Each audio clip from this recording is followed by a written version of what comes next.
சவுண்டா பேசு. சீனிவாச சாஸ்திரி செப்டம்பர் 22 1859 வடநிர்மல நகரில் பாலாமார் சங்கரநாராயண சாஸ்திரியிற்கு பிறந்தார்.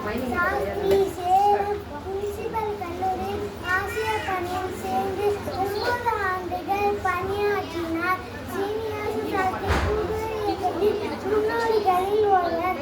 ஏப்ரல் 17, 1940 அன்று தனது 96 வயதில் காலமானார். காந்தி ஹரிஜன் இதழில் இந்தியாவின் மிகச்சிறந்த மகான்களில் ஒருவரை மரணம் நம்மிடமிருந்து மட்டுமல்ல